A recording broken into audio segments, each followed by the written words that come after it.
Good morning, viewer. Welcome to our first TV USA. Here's the breaking news.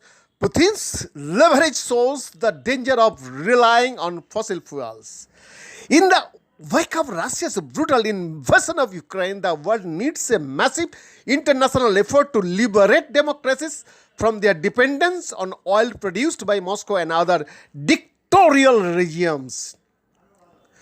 In short, the world's democracies need a green energy Manhattan Project, patterned after the no-holds-barred World War II era efforts to harness the power of the atom.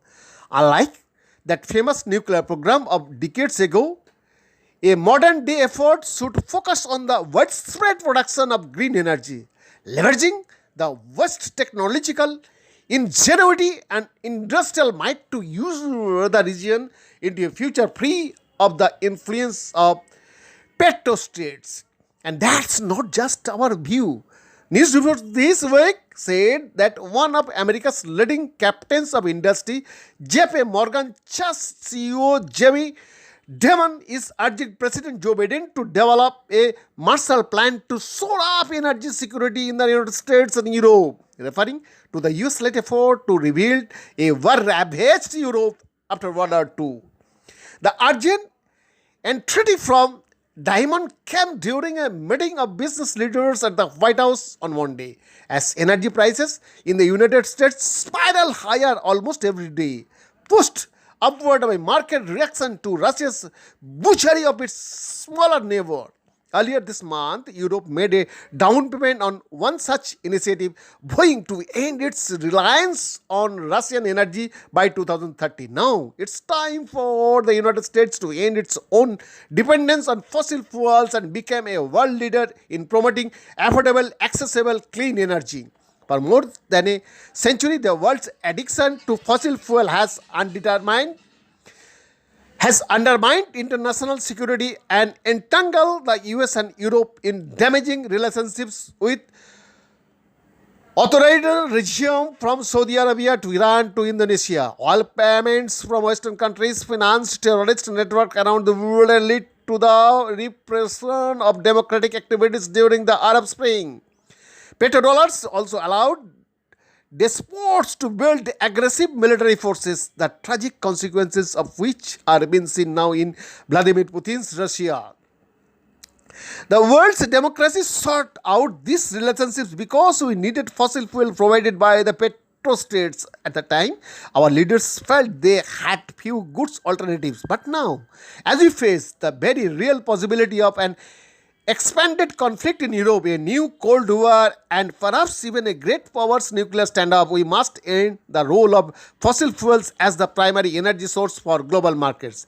Accomplishing that goal requires severely curtailing worldwide demand for oil. We need to aggressively pivot to electric vehicles and to build out global green hydrogen for use by industries and heavy transportation. And that demands the kinds of integrated innovation, manufacturing and development efforts pioneered by the Manhattan Project. The National Academies of Science, Engineering and Medicine developed a robust assessment of the diverse costs of accelerated decarbonization in their 2021 report, Accelerating Decarbonization of the US Energy System, in which they estimated that the move of green energy would cost $350 billion over 10 years. A Manhattan Project today would entail rapidly expanding the manufacturing of electric cars, solar panels, wind turbines, batteries, electrolyzer, heat pumps, and a wide variety of other technology.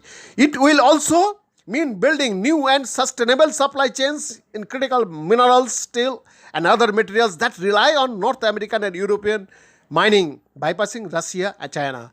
A Manhattan Project for renewable energy also means that we have to start global efforts at addressing the looming global threat posed by climate change. There is a good precedent for the kind of intensive investment needed as we embrace a future in which we will rely on these new energy technologies. During the last major war in Europe, the United States made an unprecedented commitment to the Manhattan Project. The storied scientific effort harnessed the destructive power of atomic energy and it unleashed its productive possibility. In Tennis, the US built the largest industrial facility on the planet to separate uranium isotopes. In Richard, Washington, the US government financed a fleet of nuclear reactors to manufacture plutonium. Meanwhile, many of the largest US companies of the day threw their technological, managerial, and logistical capabilities into the project, and as did the US military.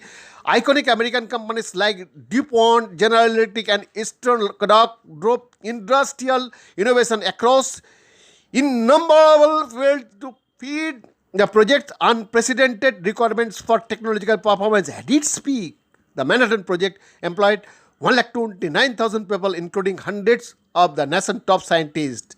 Beyond the report for Shakti USA.